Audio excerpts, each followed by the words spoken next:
verdad. El Mostrador en la clave, con el equipo de El Mostrador.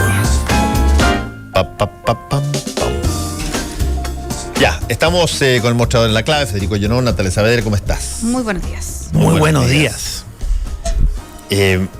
Oye, una colita en torno a lo que estábamos conversando con Marcelo Catrillanca.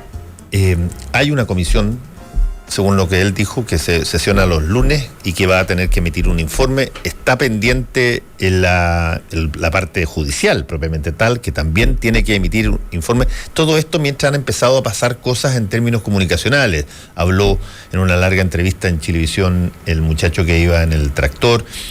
No me extrañaría que empezaran a aparecer entrevistas o comunicaciones de algunas de las personas imputadas. Bueno, todavía siempre lo hemos dicho acá, falta el destape, el gran destape de quién dio la orden. Exactamente. Y eso va, en algún momento va a salir. Por lo tanto, hay un montón... ¿Quién dio la orden de disparar? Para que se aclare. Sí. Hay un montón de información todavía que no está puesta arriba de la mesa, incluyendo muchas cosas que tienen que ver con el suceso que se invoca como el básico, que es esta... Ese nebuloso robo de... Claro, que habría tenido características de secuestro en un momento dado, de robo de automóviles. Bueno, todo eso tampoco está claro y yo me imagino que...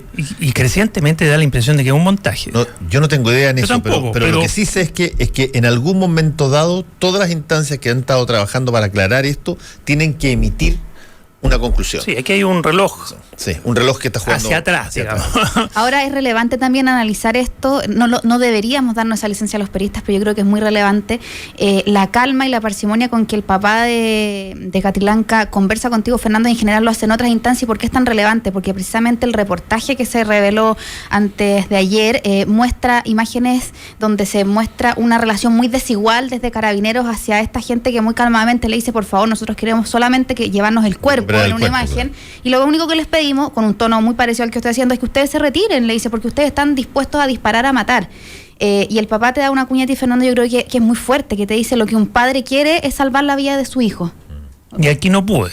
No pude, o sea, el instinto más básico es mantener a tu hijo con vida, y yo no pude. En una escena donde además la autoridad de Carabineros cada vez suma más antecedentes de un abuso de poder muy evidente en su comportamiento de estar en un estrato distinto a la del pueblo mapuche, independiente de que hayan existido hechos delictuales, que es o no, o montaje o no, pero en el fondo el papá de Matías Catrillanca se muestra en una esfera de mucha calma en ese análisis frente a una institución que se ha mostrado muy prepotente, o ha ido revelando una prepotencia y ya casi de thriller. Las escenas del reportaje también se veían un coronel que iba: Dios mío, por favor, que no se me muera, el Salmo 27, ya era como que, no sé, o sea, como un reality show, no se podía creer. Sí, me parece notable la tranquilidad, oye, la cordura de esa gente, de esa familia de Marcelo Catrillanca, papá de la víctima.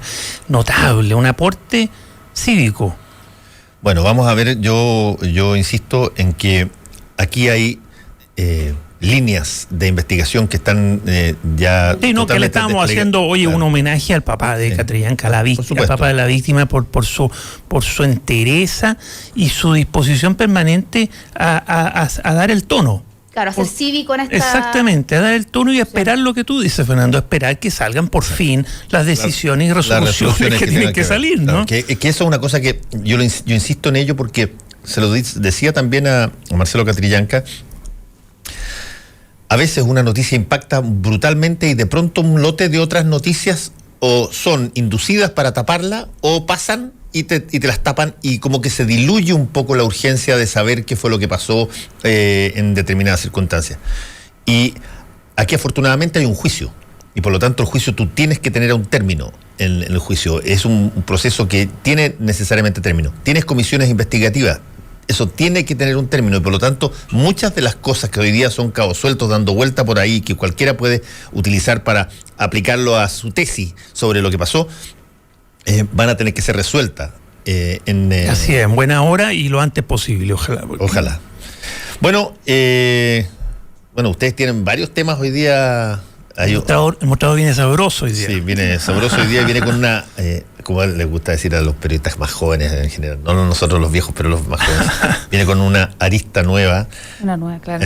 En el caso de el ex comandante en jefe del ejército, Juan Manuel Fuentealba, que tiene que ver con una relación que habría tenido con algunos de los socios de una de las concesionarias más grandes de automóviles de lujo, que es Ditec. ¿Por qué no nos cuentas un poquitito? Que distribuye en Chile, representante Volvo, Jaguar, exacto, Land Rover, Porsche. Ahora yo creo que hay que hacer un marco antes de meternos al reportaje que hoy día traemos, que como tú bien dices, habla en el fondo de una nueva arista, aunque suena un poco de libro de periodista, de serie de Netflix, pero en el fondo que involucra, digamos, a Ditec, que es esta compañía que está controlada hoy día por Sebastián de Cárcer y Cristóbal Lira, ex subsecretario de Prevención del Delito, pero que tiene que ver con nuevos capítulos que en el fondo se van abriendo como pequeñas cajitas, me da la idea, que en el fondo van adornando, van nutriendo esta investigación que tiene que ver con algo que también pone en riesgo en el fondo de alguna manera la seguridad pública. O sea, que es que el comandante en jefe del ejército tenía un comportamiento totalmente alejado de lo que eran sus funciones, totalmente apegado a actitudes delictuales, actitudes investigadas hoy día por lavado de activos y lavado de dinero, y uno de esos capítulos es precisamente algo que ya más que en lo personal, en, digamos, nutrir sus lujos, nutrir sus gustos o desviar platas para su vida personal, también implicó al ejército como institución. ¿Y por qué lo involucra como institución? Porque en el fondo tiene que ver con un acuerdo al que Fuentealba, a través de Virgilio Cartoni, llegan en unas reuniones fuera del país. Virgilio Cartoni es el mismo que aparece en los negocios de representación de armamentos con las Fuerzas Armadas históricamente. Helicóptero, los visores. O sea, ese era el proveedor eso era uno de los proveedores regulares de las Fuerzas Armadas. Muy cuestionado y con muchos negocios que han salido ya que rato en prensa por comisiones ilegales, en fin. Claro, ahora en el fondo, como les decíamos, este reportaje revela reuniones en las que en el fondo Virgilio Cartoni no actuó como proveedor, como sí lo hizo en otras compras que realizó el ejército, sino que actúa como intermediario en el fondo para servir como de contacto, como decirle, mira, aquí hay una institución que te podría comprar unos autos, este es el señor Fuentealba, lo estamos caricaturizando un poco, y yo podría servir de vínculo, comisión mediante, para que en el fondo el ejército hiciera una gran adquisición de vehículos de la marca Land Rover. Y eso sucede. En esas reuniones en París se pacta, en el fondo, entre Sebastián de Cárcer, con Cartoni como intermediario, como jugando al teléfono entre estos dos mundos probablemente, diciéndole, mira, a través de una compra directa, a ustedes lo que más les conviene es comprarle directamente vehículos a esta empresa, y se compran entre 2010 y 2011 una cantidad de varias decenas de vehículos que finalmente entran a las arcas del ejército. Entonces, son más de 100 Land Rover, fíjate. Así, tal cual. Ahora, $100,000, oye, cada uno hay que sacar la cuenta de la cantidad de millones. Cuesta. Ahora, las reuniones en París que mencionan a Natalia, lo que sabemos nosotros que estuvo Sebastián de Cárcer, que es uno de los dueños sí, de Ditec, y el general Fuentealba. No sabemos, no nos consta si estuvo o no Cartoni. Lo que sí sabemos es que estuvieron ellos dos. Y sí sabemos que se conocían por lo mismo, y por lo mismo sabemos que no era necesaria la intermediación. Claro, podría efectivamente. El ejército puede comprar directamente a Ditec y es proveedor de Ditec, es proveedor del ejército. No, pero ese es uno de los puntos que yo iba a preguntar. Los Jeeps Land Rover, por ejemplo, para usar la marca misma, están presentes en montones de Fuerzas Armadas del mundo, porque es un auto que originalmente fue creado en términos de la lógica de la defensa, de la lógica militar y el transporte militar. Y por lo tanto es bien popular en montones de... ¿Cuál es la forma normal, la forma correcta, protocolar de adquirir eso? Porque igual para Ditec, si que él era el concesionario y el representante de Land Rover, iba, si que fuera una forma absolutamente normal, y se quisieran comprar 100 Land Rover, tú igual tienes que... los mejores autos, claro, tienes lo que comprar a precio de mercado. Eso queda claro en la nota. Es que hay dos cosas que son claramente irregulares y que obviamente la justicia debe investigar si hay o no delito, pero son irregulares. Es decir, primero hay venta directa y no hay otros oferentes para vehículos iguales o similares que debe comprar, que teóricamente tenía que comprar el ejército. Primero. Segundo, claramente es una compra que no requiere intermediario, no requiere un comisionista. porque puede comprarlo directamente en el representante en Chile o en el extranjero si le sale más barato, un Land Rover, oye, Co. Y aquí aparece a pito de nada un comisionista, al que se le paga una comisión cuantiosa. Entonces, ¿qué pasó con esas plata? ¿Por qué hay un comisionista? ¿Por qué alguien se lleva plata por el lado? En el fondo, ¿por qué Cartoni ¿A dónde llegó esa plata? En esa plata? ¿Por qué Cartoni interviene y le dice no le compre directamente los autos, sino pasen por una comisión que se me pague a mí? Y oye, pero no, si el punto es que puede ser tampoco que Cartoni no sea el que se quedó con el dinero. Por eso no se sabe en el fondo el destino de esas platas. Y la reunión fue directamente en París, entre Sebastián de Cárcer y Fuente Alba, general en jefe del ejército en ese momento. Entonces, evidentemente había una relación directa. ¿Por qué entonces aparece un comisionista? ¿Cuánta plata se le pagó exactamente? ¿Y a dónde fueron a parar esas plata? Son las grandes preguntas. ¿Y quién está en el medio de todo esto? Ni más ni menos que Juan Miguel Fuente Alba, again, una vez más. Pero hay un punto interesante. DITEC es representante de Land Rover. Claro, por eso puede vender directamente Espérate, Fernando, que hay un capítulo que en el fondo yo te entiendo tu pregunta, pero hay un capítulo que habla un poco de esa irregularidad que tiene que ver con un episodio que se relata en la nota, que es un directorio de DITEC en el 2017. Cuando uno de los directores pregunta, oye, ¿nosotros qué tipo de negocio, entendiendo esto, tenemos con el ejército? Porque se había empezado a abrir la irregularidad. No solamente Fuente Alba, habían salido ya casos donde Cartoni aparecía con comisiones injustificadas en otras compraventas de armas. Y ahí el director pregunta, oye, ¿qué es lo que está pasando? Dentro del directorio se empieza a discutir a fines de 2017 que hemos hecho negocios, hicimos negocios con Fuente Alba, estamos metidos en algo, como prevengamos. Hemos pagado comisiones, pregunta. Claro, y ahí le dicen, bueno, efectivamente hicimos negocios con Fuente Alba. ¿Qué negocios? Mira, lo que nosotros hicimos en el fondo fue que en algún minuto él actuó como un comisionista, nos hizo el contacto, se le pagó mediante una factura, una boleta o un documento, esta plata. Esto tiene que estar en acta de directorio. Nosotros tenemos que poner que le pagamos a un tercero por vender 100 y tantos autos, porque eso nunca se escribió en las actas de directorio.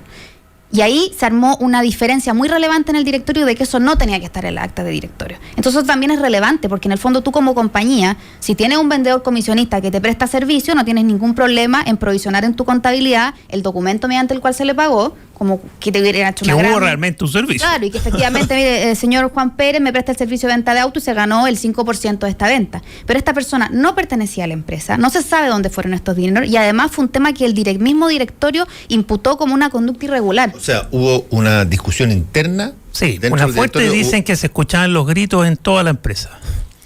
Ahora, el punto está entonces en la participación de Fuente Alba como general jefe, una vez más, de un comisionista que todo indica que fue injustificado, y por lo mismo hay que saber por qué se le pagó una comisión y dónde llegó esa comisión, coincidentemente con otros casos judiciales que hoy día se investigan, donde ese mismo comisionista, Virgilio Cartoni, también participó y tampoco se sabe bien qué pasó con esos dineros. Hay algo oscuro ahí, pero la nota tiene otra pata que a mí me interesaría en el mostrador destacar, porque ya patas oscuras vinculadas con Fuente Alba son varias. Esta es una más. Y que ojalá la justicia lo investigue y lo investigue bien. Lo segundo es que esta distribuidora de autos de lujo, DITEC, que representa, como decíamos, Land Rover, Jaguar, Porsche y se me olvida una. Volvo, eso. Son dos los dueños controladores.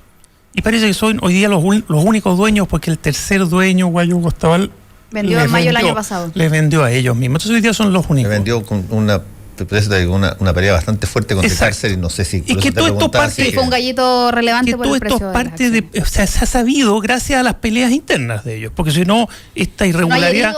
No hay heridos. Esta irregularidad no se hubiera sabido. Pero entonces, ¿quiénes son los dos dueños? Aparte de Sebastián de Cárcer, que es una persona que se ha dedicado, desde su papá, digamos, a compraventas de autos de lujo, a la representación de marcas de lujo, está el otro socio, que es Cristóbal Lira. Y aquí viene algo muy delicado. Que entra tarde. Cristóbal Lira no entra desde el principio. No, porque la empresa la funda el papá de Cárcer. Claro. Pero entra hace muchos años Cristóbal Lira. Y Cristóbal Lira, no nos olvidemos que fue subsecretario de Prevención del Delito de Sebastián Piñera. Piñera 1. Época en que todavía ya era socio de esta empresa y siguió siendo socio de esa empresa. Claro, está en su declaración patrimonial del primer gobierno. Y lo que es más grave hoy día, es decir, cuando se cometieron estas irregularidades que hay que investigar, son delitos. Hay una cosa que no entiendo, Federico. ¿Por qué habría de ser grave que él continuara como socio mientras era subsecretario de Prevención del Delito? Bueno, lo grave es lo que te comento, que en esa época, siendo el subsecretario, en su empresa, hay que ver si participó o no participó, si supo o no supo, pero en su empresa se hicieron estas ventas irregulares con comisiones irregulares pasan durante la época en que era subsecretario de Prevención del Delito, años 2011 y 2012. Él fue entre el 2010 y 2014 funcionario de gobierno de Sebastián Piñera 1. Y lo complicado es que no es que Cristóbal Lira hoy día esté en el mundo privado solamente. Está en el mundo privado, pero también está en la moneda. Hoy día es el principal asesor en materia de prevención del delito. Yo no sé si sabe algo de eso siquiera, pero teóricamente sí. De prevención del delito del ministro Andrés Chadwick, el Ministerio del Interior. Tiene boletas, emite boletas todos los meses como asesor principal en materia de prevención del delito de Andrés Chadwick. Es decir, hoy día, 2018 y 2019, perdón, ya pasamos el año. Claro. Oye, el hombre está en la moneda. Al mismo tiempo tiene esta vinculación de ventas irregularidades su empresa con el general Fuentealba, que todos sabemos ya que está metido en delitos investigados por la Fiscalía, investigados por el sistema antiguo, y ahí está en la moneda como un importante asesor del ministro del Interior y de mucha confianza, que son muy cercanos con Andrés Chadwick. Eso a mí me parece de mucha relevancia pública. O sea, a ti también, para dejarlo en claro, Federico, entender lo que tú estás planteando, a ti también te parece relevante, según te entiendo correctamente, que una vez que él le salta la alerta en el 2017 y él se entera, convengamos que no haya sabido nunca, y se entera en este directorio de los negocios que tenían con Fuentealba y las irregularidades en este proceso de compra-venta de vehículos, él en 2018, así y todo, haya aceptado asumir en el gobierno 2 de Piñera como asesor del Ministerio del Interior, y que eventualmente no haya comentado, que es lo que no haya hecho una denuncia del hecho. Yo tengo un caso interno en mi empresa que eventualmente podría explotar porque estamos con un problema por unas compras que le hicimos a Fuentealba. Se los advierto, si ustedes quieren igual contratar mi servicio, o yo me prefiero mantener al margen porque tengo un frente que se me va a abrir. No, y peor aún, porque los funcionarios... eventualmente podría afectar al gobierno por el hecho de ser el exacto, por el vínculo de cercanía. Obvio, y el mando civil, todos estamos reclamando que el mando civil, la moneda, lo que incluye el Ministerio de Defensa, por supuesto, tenga mando efectivo sobre los mandos militares. Y tenemos que uno de los principales asesores del ministro del Interior y Seguridad Pública está metido en un negocio con los militares de cientos de Land Rover, donde parece que hubo pagos irregulares. Así de grave. Y lo que es más grave, porque él sigue en la moneda, que los funcionarios públicos, y en esto a mi entender debe extenderse incluso los que boletean en una función pública al Estado, están obligados a denunciar los delitos de los cuales tienen conocimiento. Entonces, si él en el 2017, en estas sesiones de directorio acaloradas y gritadas, escuchó que hubo pagos irregulares de comisiones a un señor Cartoni, debió haber asumido que sea el cargo en el Ministerio del Interior, haber autodenunciado la posibilidad de un delito para que se investigue. Y eso es un estándar mundial de los funcionarios públicos y de quienes prestan funciones públicas. Ahora estábamos actuando bajo un supuesto de la buena fe de que no sabe nada al interior de la moneda donde él presta servicios. Porque quizá el 2011 o 2012 supo, eso hay que investigarlo. Claro, no sabemos en el fondo en qué minuto se entera, ni tampoco si efectivamente sus cercanos, él también es muy cercano por una amistad empresarial al presidente de la República, Sebastián Piñera, si esto en conversación privada, saliendo de la esfera pública, se ha comentado. Tampoco tenemos mayor conocimiento por las limitantes que tiene la causa, en el fondo, si José Morales hoy día tiene esta arista en investigación, si ellos están cooperando o no con este procedimiento, es algo que hasta ahora no hemos podido... Sí, lo que hace el mostrador acá es poner la cosa encima de la mesa para que los funcionarios que correspondan investiguen y eventualmente sancionen, sea la ministra Rutherford o sea el fiscal Morales, que tiene a cargo las otras aristas, ¿cierto?, de ilegalidades cometidas por Fuentealba. Pero alguien tiene que investigar esto, y eso es el trabajo periodístico que hace el mostrador, para ponerlo arriba de la mesa para que quien corresponda ahora se haga cargo de seguir adelante, ¿cierto?, con una investigación ya no periodística, sino que judicial, procesal, penal.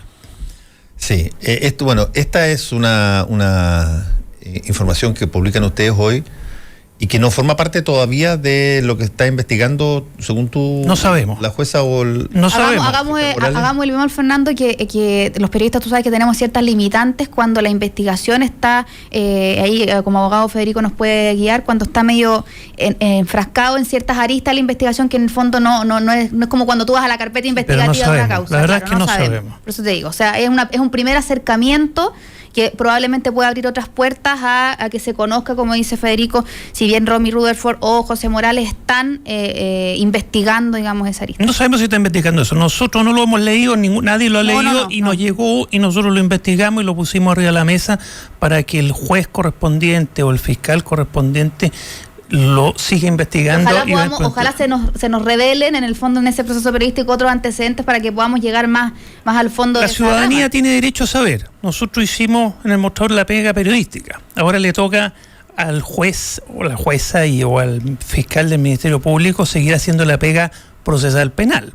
Ahora es preocupante también, yo creo, Federico, Fernando, que como hablábamos, yo decía esto de las manchas al tigre, pero también en materia reputacional empresarial vemos una serie de hechos que van pasando durante un mes de distinta índole, con distinta gravedad, desde un caso tan grave como este, quizás otro que tiene gravedad para otro segmento, como la colusión de los pollos, como otros así, donde en el fondo yo siento que la reputación corporativa y empresarial está cada vez más delgada, como que es una tela cada vez más fácil de permear.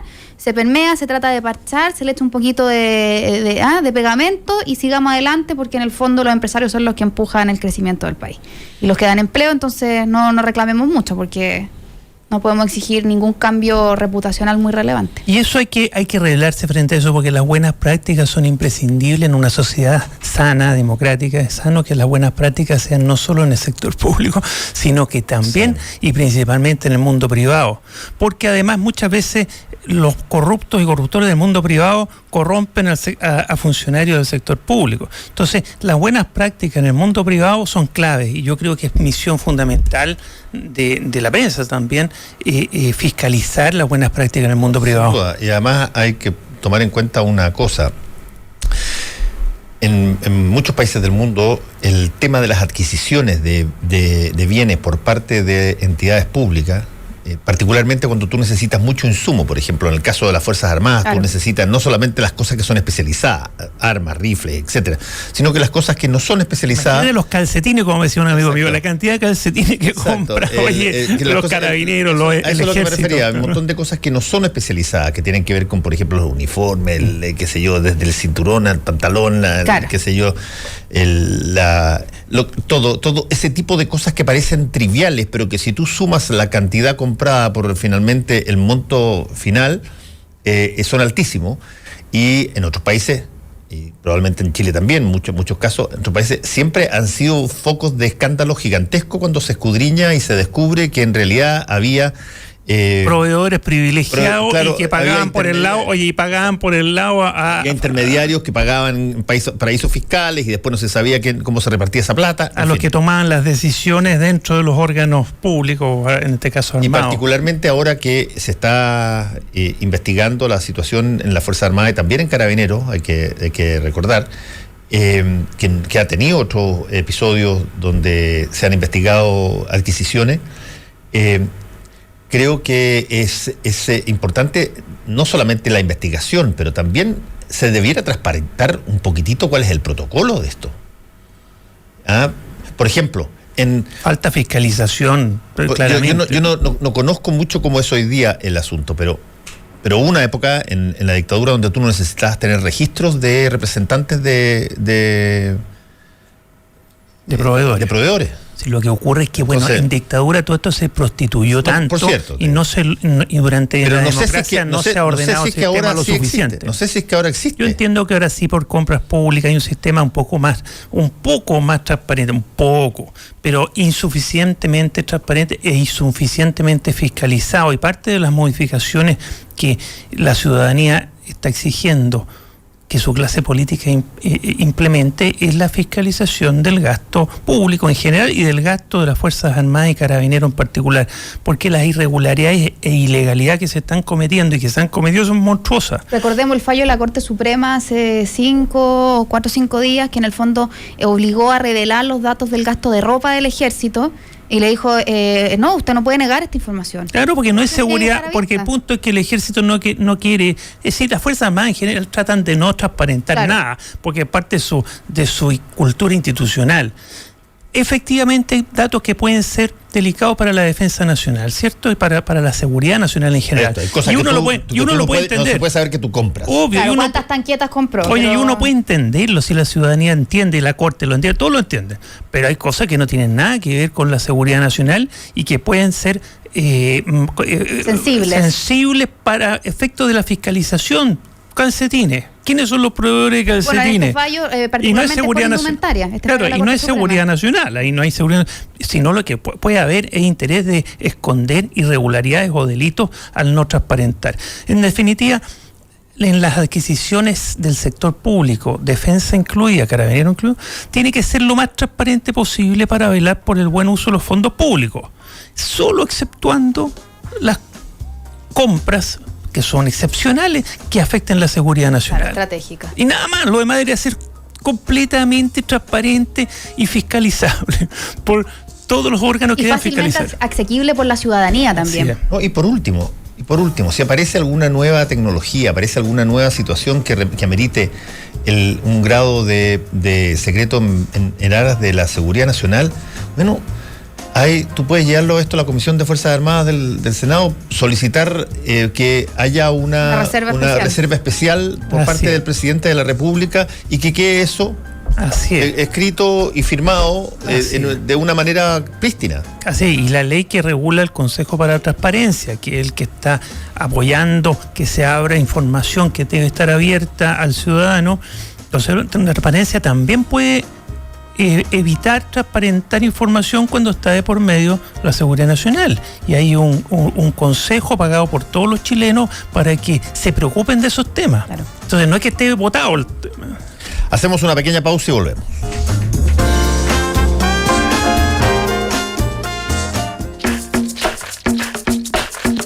Hora clave.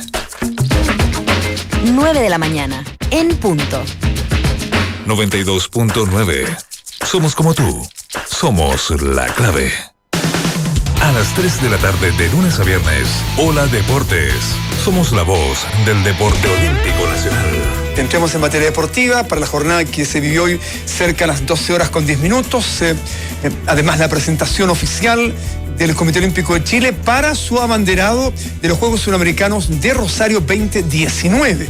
Rodrigo Miranda Arellano, el Toti más conocido, deportista del esquí náutico, con una rica trayectoria, con un recorrido tanto nacional como internacional. Juan Antonio Belmar y el team de todos los deportes te llevan a los grandes eventos deportivos de Chile y el mundo. Don Víctor Garrido, ¿cómo está usted? Gusto saludarlo, buenas tardes. Para que nos cuente todo cómo se está viviendo la vuelta de Chiloé. ¿Qué tal, Jorge Mazardo? Un fuerte abrazo. Bastante lluvia, así que los ciclistas seguramente mañana en el prólogo van a correr con lluvia. El ciclismo precisamente tiene esas variables, viento, lluvia, subidas, bajadas, de vez en cuando una caída. Hola Deportes, de lunes a viernes a las 3 de la tarde.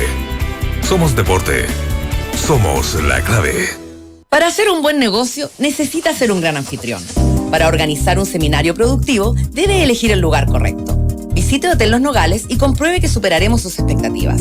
5 salones de hasta 300 personas con equipos audiovisuales, estacionamiento y Wi-Fi de alta calidad. Cotice en hotelnogales.cl o al 223-356958. A 2 cuadras del Metro Estación Los Leones. Hotel Nogales, Los Nogales 741 Providencia.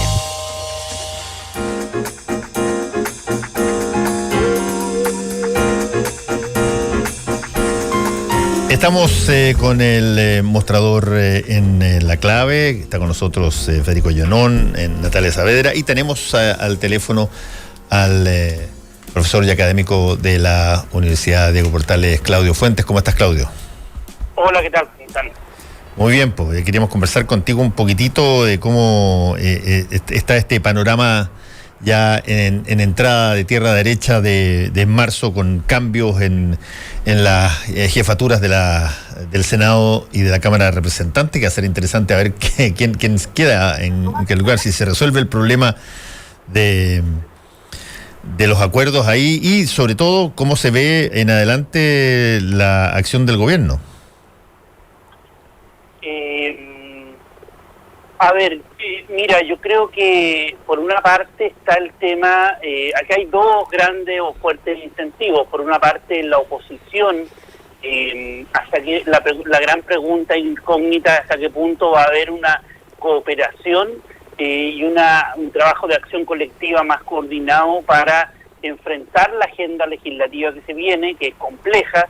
Yo creo que hay muchas divisiones internas. Nosotros acabamos de sacar un estudio de congruencia entre parlamentarios y ciudadanía, y uno de los temas que más divide a la oposición es el tema de pensiones y de salud, en donde hay un grupo que cree en una solución más estatista y un grupo dentro del Congreso mayoritario que cree en las soluciones más de mercado, y eso va a enfrentar, yo creo que a la oposición, y por otra y con una ciudadanía que demanda que le mejoren el ingreso en el bolsillo, básicamente, y eso usualmente se traduce en que no pagar por el costo de las reformas y que las asume o los empresarios o el propio Estado. Entonces yo creo que se va a venir un año muy intenso. No creo que sea fácil ni para el gobierno ni para la oposición, y yo creo que va a ser la medida, esta reforma de salud, de pensiones, y quizás algo en educación, las medidas que van a definir el futuro político de la oposición y de la coalición de gobierno. Claudio, estamos con Federico Joanón y con Natalia Saavedra acá también. En todo lo que hasta ahora ha pasado, y tenemos un montón de cosas que están pendientes, hay cosas que empiezan a revelarse en términos de la reacción de la opinión pública. Acaba de salir un estudio de ustedes, de la UDP, con Criteria Research, claro, donde entre otras cosas dice que el 81% de la ciudadanía quiere una AFP estatal, pero que en el Congreso ocurre lo contrario. Ahora, una AFP estatal, ¿qué significaría? ¿Qué ventaja daría si es que estaría constituida o estaría funcionando como cualquier AFP? Claro, la lectura de eso, yo creo que más que la creación, la solución institucional al problema de las pensiones, es, a mi juicio, o sea, mi lectura sería la demanda de la ciudadanía por tener algún tipo de certidumbre respecto de recibir más beneficios y que no los pague ellos. O sea, ese yo creo que es el tema que está detrás de esa demanda por la estatalidad, en este caso de las AFP. Es decir, acá la pregunta es quién paga por mejores pensiones, por mejor salud, por mejor acceso a educación. Y hay un cuento que el relato que tenía la derecha, que decía, bueno, hay un mercado, hay el aporte individual va a mejorar tus condiciones de vida en el futuro. Y yo creo que frente a ese relato, yo creo que la ciudadanía no cree mucho y por lo tanto tiende a decir, oye, mira, las empresas me van a aumentar las comisiones, voy a ganar tanto, y por lo tanto, ¿cuál es la ganancia que obtengo yo respecto de esto? Y la solución en este caso sería más Estado, pero yo creo que efectivamente lo que tú planteas a lo mejor no lo resuelve, pero sí es una demanda ciudadanía de no verse afectada por las reformas que hemos visto en el último tiempo. Oye, Claudio, perdón, ¿cómo estás? Federico al habla. Sí, hola. Oye, a mí me llamó la atención de ese estudio, según vi ayer, que la clase política, por decirlo de una forma, es mucho más privatizadora, neoliberal, no sé, para que se entienda. Pro mercado. Pro mercado, es que todos pueden ser promercados, pero en esta solución precisa de las pensiones, que mucho más promercado, para seguir tu nomenclatura, que la ciudadanía. Al encuestarse, la ciudadanía quiere más Estado en el mundo de las pensiones y la clase política no quiere más Estado. Esa parte me gustaría profundizarla un poco antes de porque aquí tenemos una gran experta en la materia, que es Natalia Saavedra, así que... Pero déjame refinar, ponerle una coma a tu cosa. Yo no estoy tan seguro, para ser franco, que lo que la ciudadanía esté contestando cuando más del 80% dice que quiere tener una AFP estatal, que quiere más Estado. Bueno, es la lectura que te la está dando Claudio. Claro, yo tengo la impresión de que se asocia el Estado con una seguridad que no intermedie, qué sé yo, que te saquen comisiones. Claro, porque la gente no entiende qué es lo que es una AFP estatal. Claro. Es decir, suena a Estado, no es que... Eso es. Lo que Fernando dice es más protección, efectivamente. Claro, pero lo que tú buscas, Claudio, te habla Natalia, en el fondo, en el sistema de AFP, y analizándolo muy ordinariamente, es que quieres más rentabilidad, porque lo que tú quieres es que la plata que le estás pasando a un tercero tenga una certeza de que te va a servir para financiar tu vida al final de esa vida laboral. No estoy tan segura que el Estado pueda garantizar aquello, y te lo pregunto porque también encima de la mesa hay una propuesta que la han bautizado como FONASA Plus, que tiene que ver con voluntariamente subir la cotización de salud para tener un mejor acceso, pero es una reforma que a mí me parece extraña porque está centrada además en el tramo de más alto copago de FONASA, donde además, por ejemplo, es un sistema altamente cuestionado. Entonces, ¿tú crees que ese tipo de medidas van a tener adherencia cuando te ofrezco más Estado? Dame un 1% más de tu cotización y yo voy a hacer un mejor Estado para proteger tu salud, cuando el sistema de salud público está altamente cuestionado. Es precisamente lo que tú planteas en términos de que yo creo que la ciudadanía lo que esperaría sería recibir más pagando menos. Esa es la ecuación a resolver, que es una ecuación difícil, porque o tú pagas vía impuestos o pagas... o los empresarios pagan. O sea, alguien que pague, pero que no sea yo. ¿Por qué? Porque con mi esfuerzo no logro en el futuro una pensión adecuada, y en ese sentido es lo que tú señalas, es decir, las soluciones a partir del esfuerzo individual. Yo creo que lo que la encuesta refleja es hasta qué punto la solución a partir del esfuerzo individual es preferido por la gente. Yo creo que eso es lo que la gente no quiere, porque ve que se ha esforzado individualmente durante mucho tiempo y no rinde. En el fondo, alguien más tiene que pagar y se buscan soluciones alternativas. Yo creo que cuando uno mira el conjunto de las respuestas, uno ve que hay una sociedad, y no solamente esta encuesta, hay otras encuestas anteriores, de una sociedad que se siente desprotegida y que quiere más protección.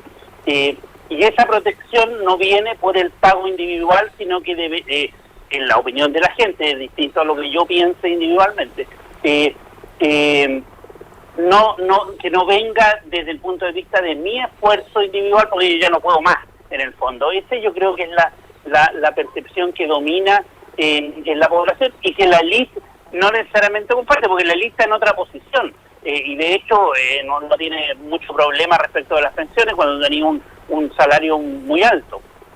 Sí, en las otras preguntas que ustedes hacen en esta encuesta, por lo menos aquí veo 4 que son bien interesantes. Una es si es que Codelco debiera privatizarse, y es mayoritariamente una respuesta arrolladora, la respuesta en contra, tanto de ciudadanía, para acuérdense que se pregunta tanto a la ciudadanía como se le pregunta a los congresistas. 73, sí, hay 73% de la ciudadanía que dice que no, y 88% de los congresistas. Después vienen los servicios públicos, que esa es una cosa bien interesante. El Estado debiera ser propietario de las empresas de servicios públicos. El 83% de la ciudadanía dice que sí, y el 46% de los congresistas, menos de la mitad. Y aquí otra vez tenemos una relación que podría ser interpretada como de protección, más que de ideológica, de que esto debe estar por un principio axiomático político en manos del Estado. No, lo que el Estado, a juicio de la ciudadanía, me da la impresión a mí, que están diciendo estas personas, lo que el Estado provee es una suerte de garantía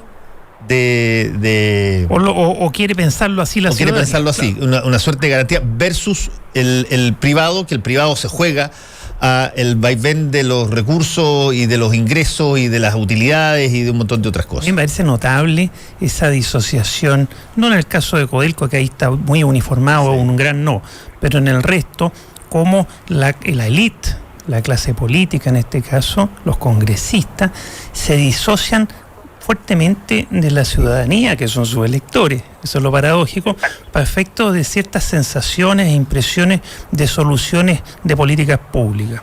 Es decir, como ya el congresista ya dio el paso, ¿no? Y pasó a ser élite. Muchos de ellos vienen muy de abajo, para terminar la idea, muchos de ellos vienen muy de abajo, ¿cierto? Sí. Pero otros no, pero una vez que ya eres congresista, estás en la élite, entonces como élite tienen una visión distinta frente a los problemas que si no eres élite.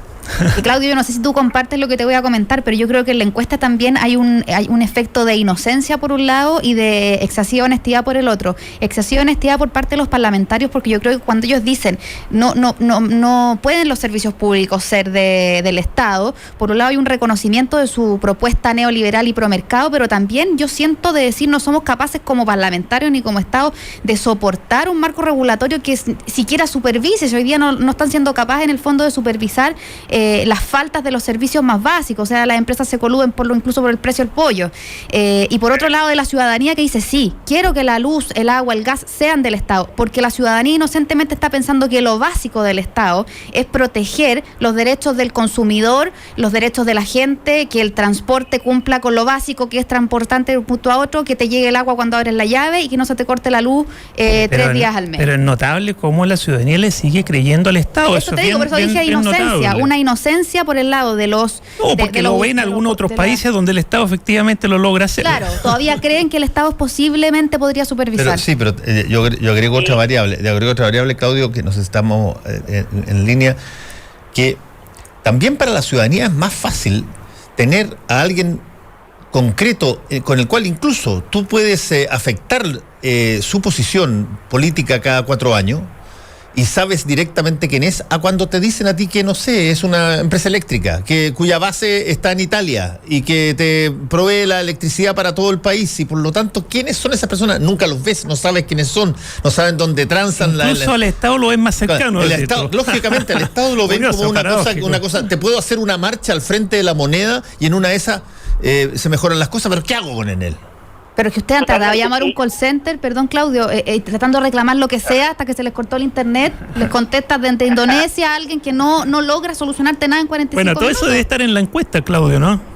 En el fondo. Y claro, todo esa parte de la interpretación. Yo agregaría, creo que Natalia insinuó algo respecto de que esto también tiene un contexto, y el contexto son 10 o 15 años de colusiones. Y que hoy día, así en lo concreto, se expresa en la percepción de abuso de las grandes empresas respecto del consumidor. Hoy día se expresa en los medidores eléctricos, quien paga por eso. Ahí está la materialización. Independientemente de quién es el responsable, ya sea Bachelet, ya sea el decreto de la superintendencia o cualquier cosa, para la ciudadanía dice, mira, de nuevo tengo que pagar por esto, por un servicio que debiese ser garantizado, etcétera. ¿Y quién lo paga? Moya. La idea de paga Moya, yo creo que escala mucho, y eso en un contexto de abuso de los grandes empresarios en la última década, yo creo que efectivamente genera esta reacción muy hacia alguien que me garantice que no me que no voy a tener que pagar de nuevo yo por estos servicios que son básicos. Sí, la última de las preguntas estas respecto de mercado versus Estado tiene que ver con las ISAPRES, y que también es relativamente previsible. Tiene que ver con si las ISAPRES deben seguir siendo privadas. El 23% considera o sea, que sí, y el 60% del Congreso dice que sí. Ahí hay otra. Ahí tú tienes una esa es la pregunta más notable de la disociación entre alguien que ya pasó a ser élite de lo que no es élite. Porque además bajo esa pregunta hay mucho sustrato.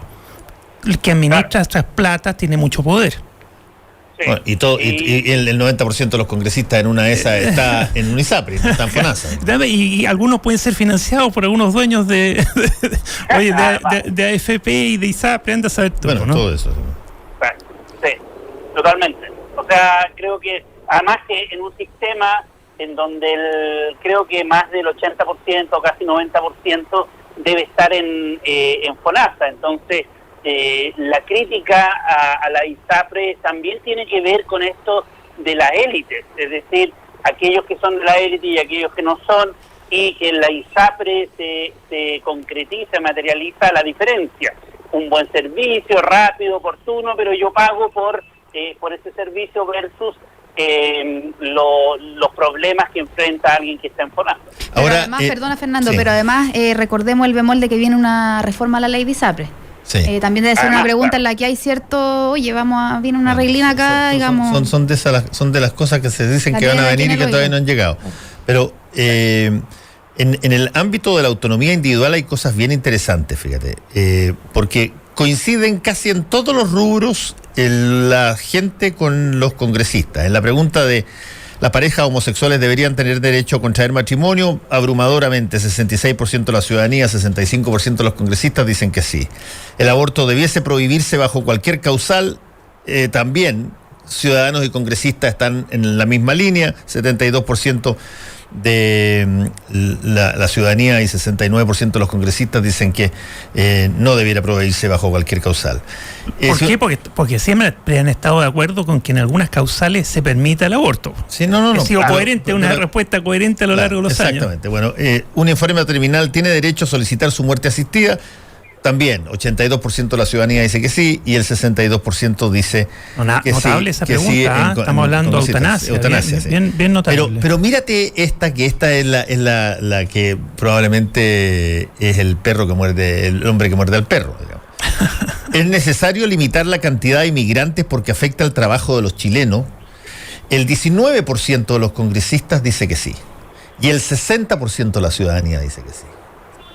O sea, la ciudadanía considera, porque yo creo que además se ha introducido esa variable retóricamente en todo tipo de mensajes, considera, por lo menos quienes contestaron acá, que efectivamente los inmigrantes son una amenaza para el empleo y por lo tanto no debieran entrar. Ahora es muy interesante observar, Claudio, yo creo que algo que tú también notaron ustedes en la medición, que en el fondo, como vemos en los temas valóricos, hay cierto acuerdo entre parlamentarios y ciudadanía, y donde chocamos hoy día es en los temas de mercado, tanto de mercado laboral, como lo menciona Fernando, y también, tuvimos aquí perdona Claudio, un accidente con una silla. Atentado a la silla. ¿Ah?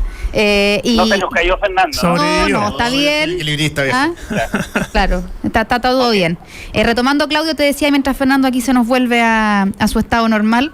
Y te dijimos, Fernando, que no pidieras aumento de sueldo, te lo dijimos. Claro, hay un complot.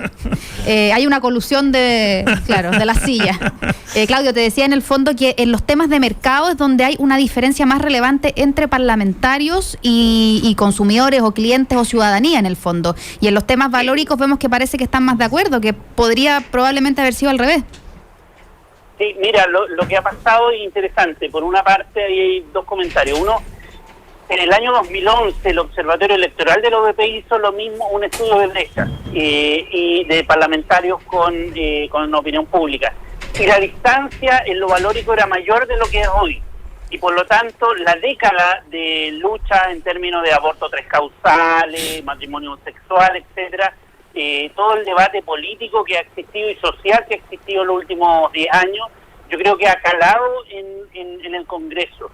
Y tenemos una élite más liberal de lo que era hace 10, 15 años. Y eso es una transformación. Es decir, antes la brecha era también significativa. Ahora, yo creo que el tema que emerge es lo que Fernando destacaba respecto de la migración. Es decir, yo no sé, ahí lamentablemente no pudimos medir la discriminación, pero acá lo que pusimos eje era la amenaza a lo individual, y en otras preguntas, después vamos a sacar un módulo sobre indígenas, también está presente ese elemento. Es decir, cuando a ti te afecta personalmente alguna medida, por ejemplo, el trabajo en relación a los inmigrantes, el rechazo aumenta, y eso es parte de una sociedad bien individualista. Yo creo que está presente con los indígenas, también se ve muy claramente respecto de sociedad y ámbitos de contexto, y en este caso con los inmigrantes es bien fuerte el dato de sentirse amenazado en términos de la llegada de inmigrantes, cuando sabemos que son un porcentaje muy minoritario de la población. Ahora, esta encuesta tiene también una pregunta que tiene que ver con lo que se denomina el eje liberal conservador declarado, que me pareció conservador declarado, y usted es liberal declarado. Como una condición del carnet de identidad. Claro, una cosa como que uno esté dispuesto a plantearse como liberal o como conservador. Y hay de acuerdo a esta escala que ustedes tienen, más o menos, porque es una escala de 1 a 10, donde 1 representa conservador y 10 liberal, y le preguntan en qué posición se ubicaría usted. Y en términos de la ciudadanía, el número más alto es alrededor del medio, de la nota 5. Y en el caso de los congresistas es el 18. Es el 18%, pero es la nota 7. Hacia más conservador que liberal. ¿Cómo se entiende eso? ¿Tú ves que los representantes de la gente son más conservadores que la gente, o la gente es más liberal que lo que parece? Claro, mira, claro, tú bien lo decías, esta es una medida de autoposicionamiento, en una escala de 1 a 10, ¿cómo se posiciona usted? Y en general, bueno, primero, como promedio, están más o menos cerca, entre 6 y 7 como promedio. Ahora, si tú te fijas ahí en la escala, hay una distribución un poco diferente. En general, y cuando además hicimos una pregunta de escala de izquierda a derecha, cómo se autoposiciona, y lo que vemos es que la élite está un poco más polarizada que la sociedad. La sociedad tiende al centro y la élite tiende a polarizarse, es decir, a ubicarse en torno a ciertos polos, o muy conservadora o más liberal. Pero como promedio tienden a acercarse. Entonces, yo creo lo que refleja esto, a mi juicio, es que los avances en lo liberal, en las libertades, en la autonomía individual, yo creo que la sociedad chilena se ha movido, se ha corrido hacia el liberalismo, pero como Natalia señalaba, la gran disputa ideológica yo creo que está en el eje Estado-Mercado. Eso, tía, Claudio, esa era precisamente... Hoy día lo que mueve y es lo que está en la agenda política de este año, así que yo creo que va a ser muy polarizada, volviendo a nuestro argumento inicial. ¿Sí, Natalia? Claudio, eso precisamente era lo que te decía. Tú mencionaste que los últimos 10 años el debate valórico había tenido un efecto en equiparar un poco el pensamiento del Parlamento y de la ciudadanía. ¿Tú crees que hoy día va a venir una época de ese enfrentamiento entre mercado, digamos, y población, mercado y consumidores, que debería tener un efecto también en la mayor exigencia de decir, oiga, yo le pago por un servicio, usted cumple esos servicios, si no debe ser castigado por ese no cumplimiento? Y va a equipararse también la visión del Parlamento respecto a que tiene que ser más supervisor y más exigente del mercado, como le está pidiendo, digamos, la mayor parte de los encuestados, cuando le dice hágase cargo de los servicios, hágase cargo de la salud. Yo creo que sí, yo creo que esa es la batalla ideológica que viene. Lo interesante aquí es que tenemos una coalición de gobierno que ha colocado en todas sus letras la idea del mérito, del esfuerzo individual como motor de desarrollo, de la inversión, del crecimiento como motor de desarrollo. Es decir, el mercado puesto en este gobierno es claramente, porque es de derecha, es como coherente, y no tenemos una contraparte de la centroizquierda que balancee con un discurso coherente. O sea, yo miro esta encuesta y yo digo, ¿dónde está la oposición en este tema? y yo no lo veo. No veo a la oposición colocando los temas de un énfasis más fuerte en el tema de la colusión, en el tema de del control, de la regulación del Estado respecto de las grandes empresas. O sea, ese tema yo creo que es muy sensible a la ciudadanía y yo no veo a la oposición haciendo un juego coherente, armónico, que coloque ese tema en el centro de atención del debate. Bueno, haciendo oposición, porque hoy día estamos con una oposición ausente, ni siquiera hay muchas, como dice oposiciones, yo creo que hay dos tipos de escenario. Una es cuando tú no tienes oposición, o sea, te pasaron una aplanadora por arriba, te ganaron por 80% y tú tienes 20% y la oposición es nimia, no pesca. Esa es una posibilidad. La segunda posibilidad es que tu oposición sea mayoría, como es el caso de hoy día. Pero para ponerlo en la fórmula adecuada, esa oposición no es más que la suma de sus partes individuales. No tiene proyecto, no tiene relato. No hay algo que sea más que la suma de sus partes individuales y por lo tanto al no poder congregarse como oposición con una visión alternativa, coherente y que eventualmente pueda significar adhesión de la ciudadanía, lo que tú tienes es un mare magnum de fracciones que no se pueden comportar como uno esperaría que fuera una oposición. Siguiendo la pregunta de Natalia Saavedra, es evidente que hay un mensaje a la oposición si uno lee esta encuesta que ustedes hicieron, Claudio, ¿no? Claro, totalmente. O sea,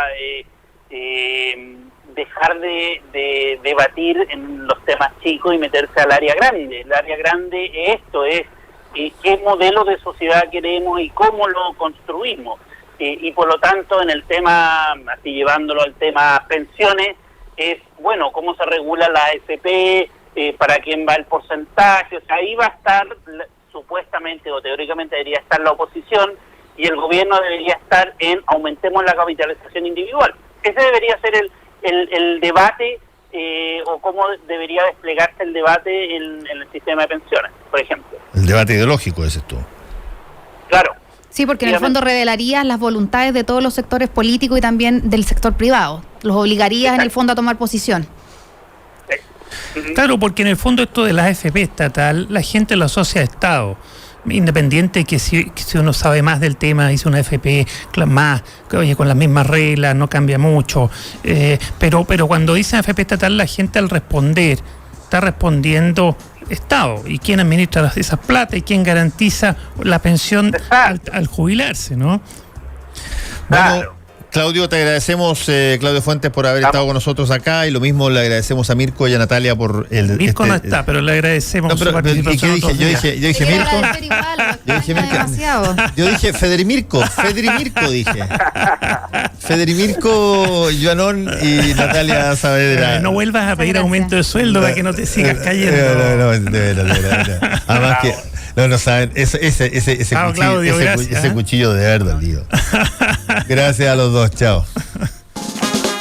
Actualidad con ojo crítico, información desde distintos puntos de vista y discusión bien informada. Fue El Mostrador en la Clave, con el equipo del Mostrador y Combinación